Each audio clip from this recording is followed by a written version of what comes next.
ദിവസം, മാസം, കാലം, ആണ്ട് എന്ന് പറഞ്ഞ പെന്തിക്കോസുകാർ ഇപ്പൊ തുടങ്ങി. ബർത്ത്ഡേ, വെഡിങ് ആനിവേഴ്സറി, പിന്നെ സപ്തതി, ഷഷ്ടി, അമ്മച്ചിക്ക് ഷഷ്ടി, അപ്പച്ചന് സപ്തതി, അതൊക്കെ തെറ്റാതെ പറയുകയും ചെയ്യണം. 60-70 എടാ, ഇത് ജാതികളുടെ ആചാരമാണ്.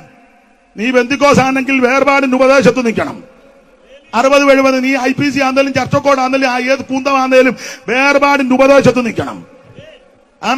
ഇത് ഏകാദശി, ദ്വാദശി, ത്രയോദശി, ചതുർദശി, പഞ്ചമി, ഷഷ്ടി, സപ്തമി, അഷ്ടമി, നവമി, ദശമി ഒന്നും വ്യാഖ്യാനിക്കാൻ നേരമില്ല. ഇതൊക്കെ വേറെ ശക്തികളാ. നീ സപ്തതിയും ഷഷ്ടി ആകുമ്പോ വ്യാജം നിന്നെ ചപ്പുക. ഇനി എന്നാ ചപ്പാനാ? പണ്ടേ കാശും പുത്തനും ഇല്ലായിരുന്നു, ഗതികേടായിരുന്നു, പരിവക്കേടാ. ഇപ്പൊ പിള്ളേർ അമേരിക്കയിലും അവിടെയൊക്കെ പോകട്ടെ, അതിന് എതിരല്ല.